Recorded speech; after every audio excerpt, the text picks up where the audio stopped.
안녕하세요. 행복한 은퇴교실입니다.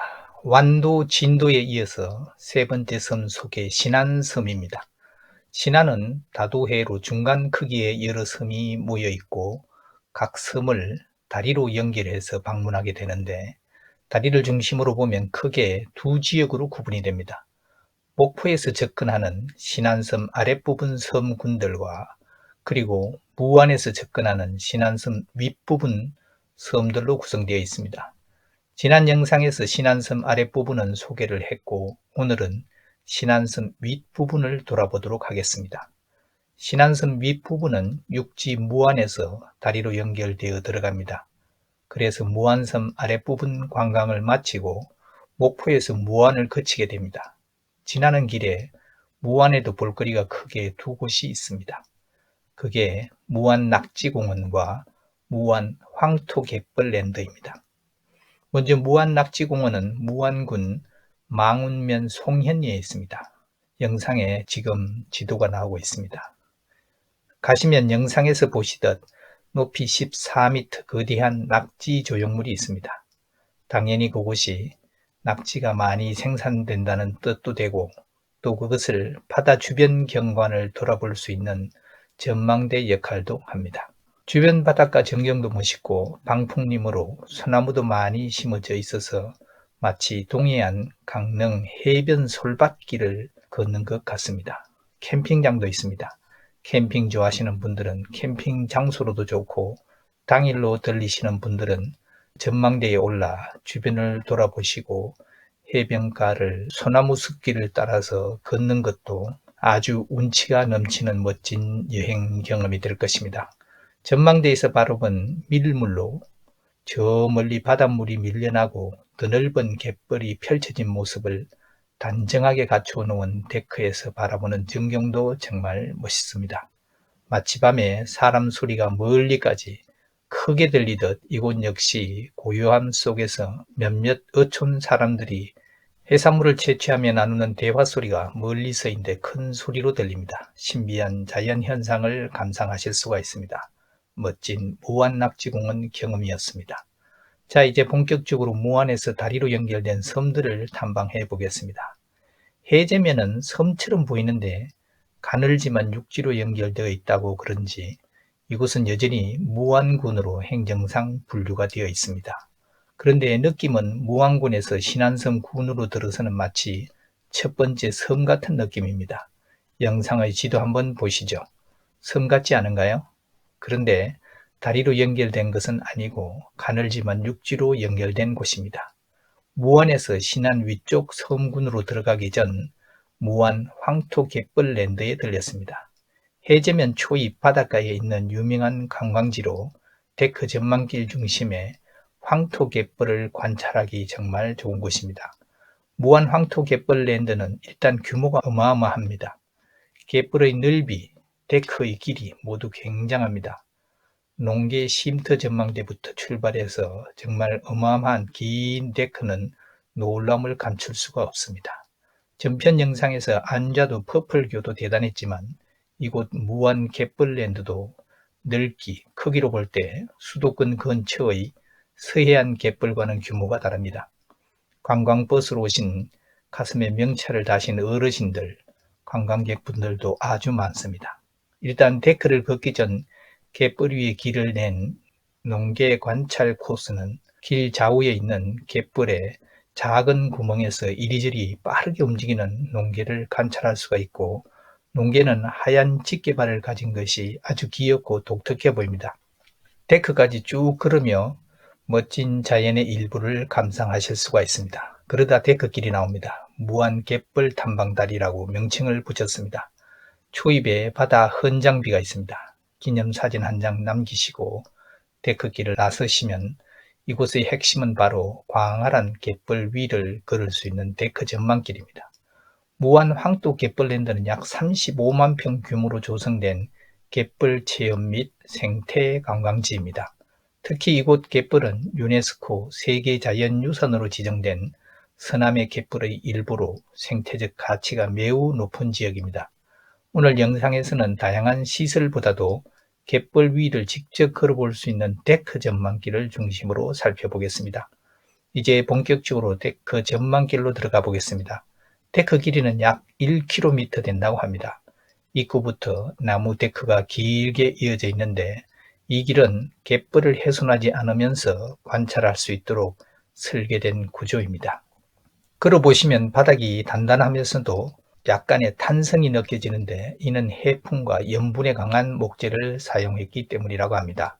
양옆으로 펼쳐지는 풍경은 단순한 바다가 아니라 생물이 살아 움직이는 갯벌 생태계입니다. 갯벌 생태계 관찰 포인트는 데크를 따라 걷다 보면 갯벌 곳곳에서 작은 구멍들이 보입니다. 이 구멍들은 대부분 개나 조개류가 만든 흔적입니다. 특히 흔히 볼 수 있는 생물은 칠개와 농개입니다. 흰발 농개는 한쪽 다리가 비대칭적일 정도로 길게 생겼습니다. 게다가 흰색이 두드러지게 눈에 확 들어옵니다. 조용히 보면 빠르게 이동하는 모습도 관찰할 수가 있습니다. 갯벌은 단순한 진흙이 아니라 수많은 미생물과 유기물이 순환하는 자연 정화 시스템 역할을 합니다. 이곳 무안갯벌은 유기물이 풍부해서 서해안에서도 생산성이 높은 지역으로 잘 알려져 있습니다. 중간 전망 포인트는 데크 중간쯤 오면 시야가 확 트이는 구간이 나옵니다. 이곳에서는 갯벌이 바다와 맞닿는 경계를 한눈에 볼 수 있습니다. 특히 썰물 때는 갯벌이 끝없이 펼쳐지는 장관을 보여줍니다. 카메라를 천천히 좌우로 이동시키면 갯벌의 규모와 패턴이 잘 드러납니다. 또한 바람이 강하지 않은 날씨에는 수면 위로 반사되는 빛까지 더해져서 매우 인상적인 장면을 연출합니다. 데크의 끝 지점까지 오면 사람의 손길이 닿지 않은 자연 그대로의 갯벌을 가장 가까이에서 볼 수 있습니다. 이 구간에서는 소리를 줄이고 자연의 소리에 집중하는 것도 좋습니다. 바람소리, 물 흐르는 소리, 그리고 갯벌 생물들이 만들어내는 미세한 움직임까지 느껴집니다. 무안 항토 갯벌랜드의 데크 전망길은 단순한 산책로가 아니라 자연을 훼손하지 않고 가까이에서 관찰할 수 있는 생태 교육 공간입니다. 특히 남녀노소 누구나 부담 없이 걸을 수 있어서 가벼운 여행 코스로도 매우 적합합니다. 오늘은 데크 전망길을 중심으로 무안 갯벌의 특징과 매력을 살펴보았습니다. 무안 황토 갯벌을 돌아보고 24번 도로를 타고 해저면에서 신안 본섬 지도읍을 지나 임자 2대교를 지나면 수도란 작은 섬이 나오고 다시 제1임자교를 건너면 임자도에 도달하게 됩니다. 임자도에는 넓고 화려한 홍매화 축제장이 있습니다. 신안군이 임자도에서 홍매화를 주제로 한 봄꽃 축제를 열고 이른봄의 정취를 알린다고 합니다. 우리가 갔던 그 앞주에 홍매화 축제가 있었다고 했습니다. 그래서 매화꽃은 이미 절정을 지났지만 넓은 대지에 매화나무 단지가 조성되어 있고 여전히 매화꽃들이 남아있어서 사진 찍기에 아주 좋았습니다. 정원 산책로를 따라서 피어난 붉은 홍매화는 강렬하면서도 서정적인 분위기로 방문객들에게 이른 봄의 풍경을 선사했을 것으로 생각이 됩니다. 특히 국내에서 가장 이른 시기에 개화하는 홍매화를 테마로 전국에서 가장 먼저 봄을 알리는 대표적인 봄꽃 축제장이라고 합니다. 아주 장관입니다. 정원 곳곳에는 백매화에 홍매화를 접목한 이색적인 매화나무가 식재돼 임자도에서만 볼 수 있는 독특한 경관을 연출합니다. 관리가 잘 된 정원은 더욱 짙어진 붉은 색감으로 관람객의 발길을 끌었을 것으로 생각이 됩니다. 절정은 지났지만 날은 아주 재미있고 사진을 정말 많이 남겼습니다. 특히 같이 가신 분은 꽃이라면 모든 꽃을 좋아합니다. 심지어는 생화가 아닌 벽화에 그린 꽃이나 인조 장식꽃도 아주 좋아하고 아무튼 꽃 싫어할 사람은 없지만 그런 정도가 아니라 유난히 특별히 좋아합니다. 그래서 매년 봄철이 되면 저 남쪽 광양의 매화를 필두로 산수유, 벚꽃, 진달래, 철쭉을 쫓아 전국을 다니고 또 가을은 가을대로 국화나 단풍을 쫓아 따라다니기 힘이 아주 듭니다. 아무튼 신안 매화 축제장 가시면 초봄은 홍매화 그리고 4월 튤립 축제를 한다고 어마어마한 넓이에 지금 영상처럼 튤립 꽃밭을 조성해 놓았습니다. 한번 꼭 가보시기를 추천합니다. 홍매화 축제, 튤립 축제를 위한 다양한 포토존도 마련되어 있고 데크길과 연못도 조성되어 있고 심지어 다양한 동물들을 살아있는 식물을 조각한 토피아리 정원도 있는데 식물을 정교하게 다듬어서 동물이나 기하학적 형태 등 장식적인 모양으로 만드는 예술 기법을 뜻합니다. 장식적인 전정법입니다. 과일나무 가지를 잘라주는 것을 우리가 전지라고 하죠. 우리 주변에서도 큰 회사나 공장, 이런 정문 같은 곳에 가면 흔히 그런 것을 많이 보실 수 있는 것이고, 지난 완도섬 여행편에서도 완도타워 주변 정원에 있는 식물을 정교하게 다듬어 동물 등 다양한 형상으로 만든 장면들을 보여드렸습니다. 우리말로 적당한 용어가 없어서 아마 영어를 그대로 빌려서 온 듯 합니다. 아무튼 규모도 크고 다양합니다.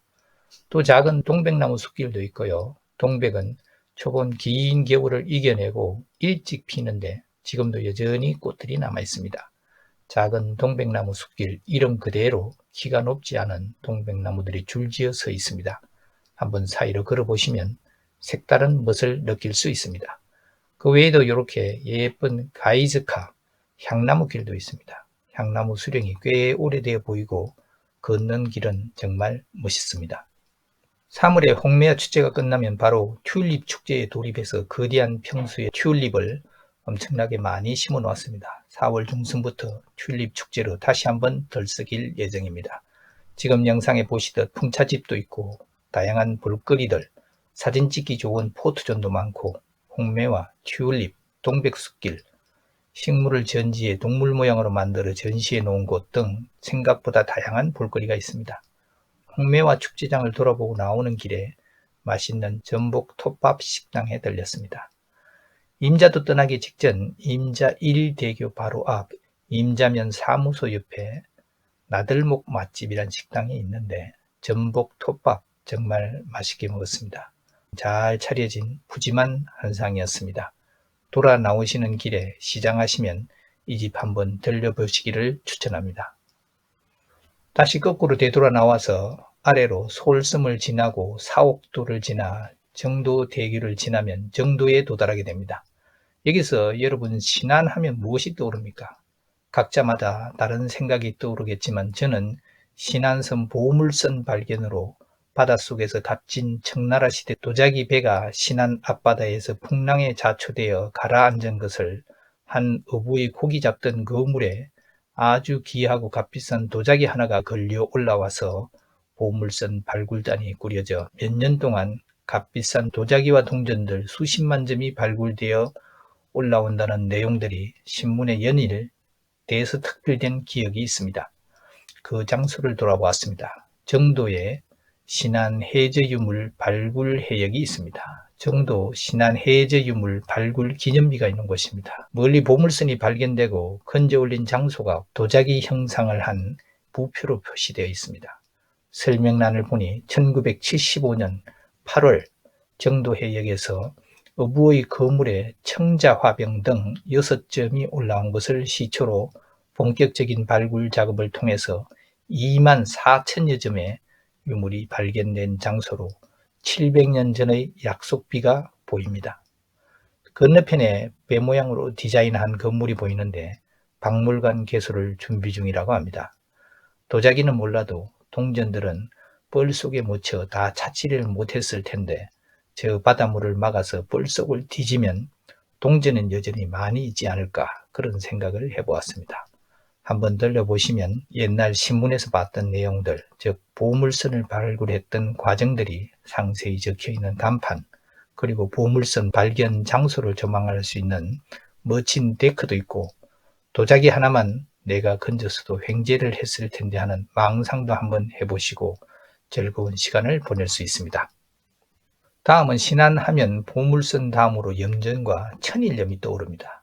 그래서 곳곳에서 지금도 여전히 소금 채취를 하는 광활한 넓이에 염전을 볼 수가 있고 염전 체험 장소, 소금 박물관, 염전 관찰 데크도 조성이 되어 있어서 한낮을 구경거리는 아주 좋습니다. 태평 염색 식물원을 찾아보았습니다. 이번 섬 여행에서 데크길은 원 없이 걸었습니다. 섬 해안가 갯벌 곳곳이 데크길이 아주 잘 되어 있었습니다. 모두 무료고 지자체가 세금 투입해서 이렇게 멋지게 만들었는데 호텔 식당만 사용하고 돌아오기는 너무나 미안했습니다. 가시면 찻집, 지역 특산물도 많이 이용해서 지자체의 노력에 우리 모두 응원을 보냅시다. 태평 염색 식물은 산책 데크길입니다. 좌우는 천일염, 소금 만들던 염전이 있고 함초 같은 염분 속에서도 자라는 식물들도 보입니다. 그리고 의자에 바퀴를 단 귀여운 의자도 보입니다. 포토존입니다. 사진도 한 장 찰칵하고 나와서 건너편에 염전 체험 학습장이 있습니다. 다양한 염전의 모습들이 보입니다. 넓은 곳에 아주 장관입니다. 마치 바다를 바둑판처럼 잘 정비해 놓은 듯한 아주 멋진 모습입니다. 영상의 멋진 염전 모습 좀 한번 자세히 살펴보시죠. 그리고 낮은 지붕이 보이는 창고들이 보이죠. 저게 저는 소금 저장 창고인 줄 알았는데 관계자에게 물어보니 소금 창고가 아니고 염전 저수지에 바닷물을 가두어서 소금을 제조하다가 갑자기 비가 오면은 말짱 도루묵이 되니까 저기 창고로 물을 옮겨 두었다가 해가 나오면 다시 염전으로 옮겨서 소금을 만드는 함수지라고 합니다. 나오는 입구에 소금 박물관도 있습니다. 잠시 돌아보시고 밖에 있는 예쁜 조형물에서 사진도 몇 장 남기시면 기념이 됩니다. 사진이지만 갯벌에 함초 같은 해양식물이 자란 멋진 환상적 모습입니다. 제목에 CNN이 선정한 한국에서 꼭 가봐야 할 아름다운 장소 탑 10이라는 멋진 멘트가 보입니다. 떠나기 전날 정도에 있는 숙소 엘도라도 리조트 앞에 있는 장뚱어탕을 먹으러 들렸습니다. 갯벌에 있는 데크에서 내려다보면 갯벌의 장뚱어가 움직이는 것을 볼 수 있습니다. 장뚱어를 홀치기 하나로 잡아서 그걸 곱게 갈아서 시래기를 넣고 끓인 추어탕 비슷한 모습인데 맛은 다릅니다. 신안 가시면 짱뚱어탕 별미라고 하니 다들 한번 드셔보시기를 추천합니다. 엘도라도 리조트는 좀 오래된 곳으로 시설은 좀 노후된 듯 합니다. 그러나 안에서 창밖으로 보이는 바다 전경과 일몰 광경은 아주 멋있었습니다. 자, 이렇게 해서 신안섬 위쪽 섬군들에 대한 탐방을 모두 마치겠습니다. 오늘은 여기까지 하겠습니다. 감사합니다.